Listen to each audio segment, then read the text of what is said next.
Suryati dari Prodi PGSD kelas reguler 3A. Di sini saya akan menjawab soal UTS dari mata kuliah Filsafat Pendidikan.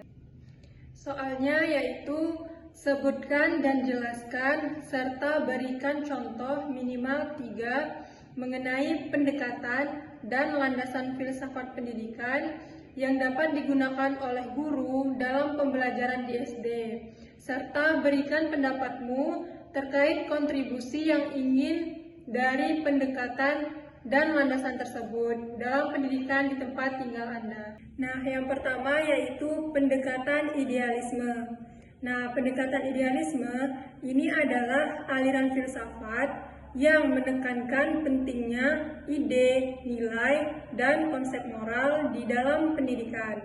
Nah, dalam konteks pendidikan dasar, idealisme ini berfokus pada pengembangan karakter dan nilai-nilai etika siswa. Nah, pendekatan ini itu menganggap bahwa pendidikan itu harus membantu siswa untuk memahami dan menginternalisasi nilai-nilai luhur seperti kejujuran, keadilan, dan juga kasih sayang. Nah, contoh dari pendekatan ini yaitu seorang guru dapat menggunakan pendekatan idealisme dengan mengajarkan cerita-cerita klasik atau fabel yang mengandung pesan moral, misalnya melalui cerita Kancil dan Buaya. Guru dapat menjelaskan pentingnya kecerdikan dan kejujuran. Nah, diskusi kelas tentang nilai-nilai yang terkandung dalam cerita tersebut itu dapat membantu siswa itu untuk merenungkan perilaku mereka dalam sehari-hari.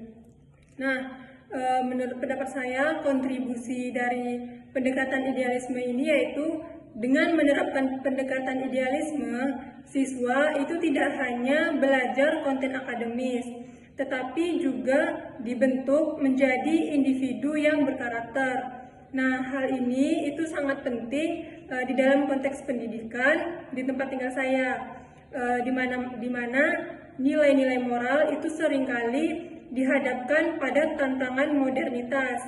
Nah, pendidikan yang berlandaskan idealisme ini dapat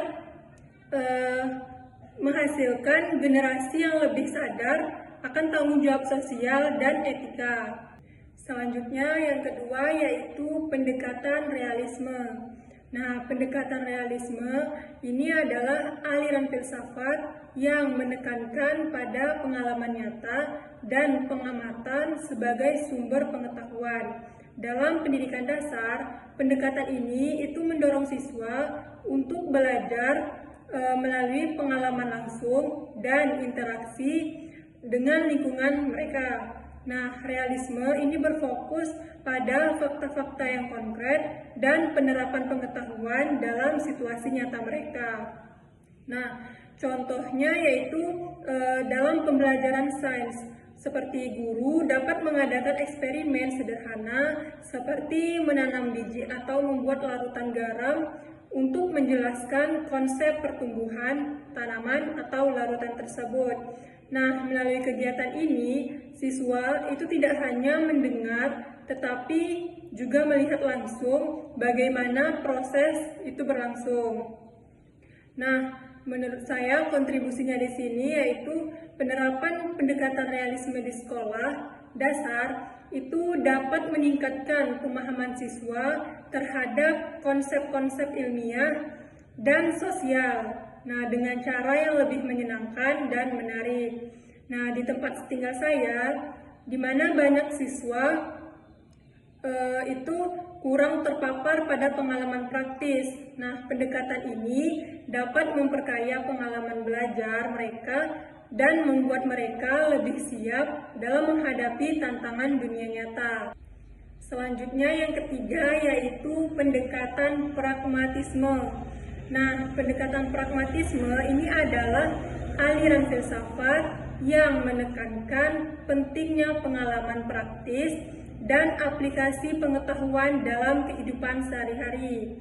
Nah, pendekatan ini itu mendorong siswa untuk berpikir kritis dan kreatif serta mencari solusi atas masalah yang mereka hadapi.